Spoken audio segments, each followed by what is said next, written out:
transaction together on a particular day. Especially the dower, with having the spouses sign off, right. with your legal rights. And that is a complicated process. That's probably the most logistical problem we have in our business.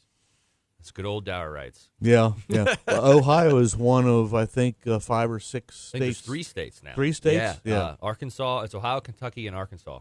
Okay. Go figure.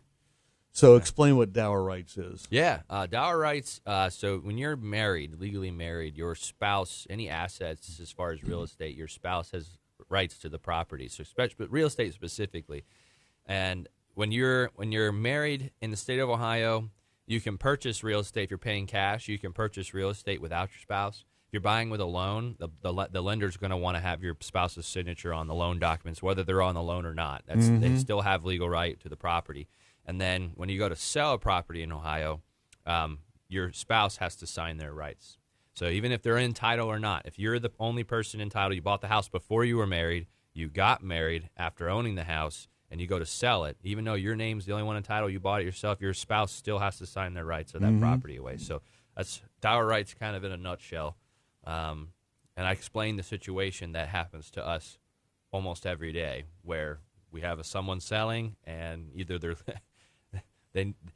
we're married, but we've been separated 14 years. But legally, as of today, you're still married. Right. That matters. I had he wasn't from, his nationality wasn't from United States, and their tradition is if you get married and you decide you don't want to be married anymore, you just split up. Yeah. And Mary Jo, my wife, she followed up diligently right before the closing and says, "Now you are single." And he says, "Well, kinda." Says, "Wait a minute, what do you mean kinda?" So we brought her in, and I explained to her, I said, "Do you want to have anything to do with his real estate?" She says, "Oh, no, I don't." I said, "Do you want to and she was living with another guy now, too. Oh, gosh, yeah. And I said, if she were to have a child, you are legally married to her. Yeah. I says, get divorced. Yeah. So we had her sign off the Dower Rights.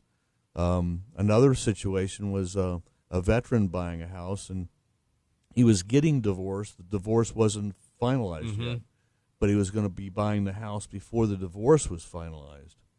And her friends told her not to sign anything. Oh, yeah.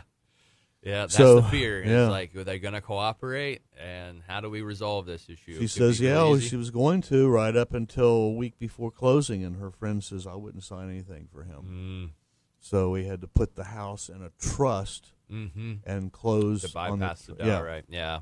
So it's always a way, ladies and gentlemen, but that's the difference between a good agent and a great agent. Well, I was just getting ready to say, it sounds like Gary's the great guy for the job in that case, right? You got a great agent to represent you that knows and has been through this. To ask the right questions. Yeah. So you're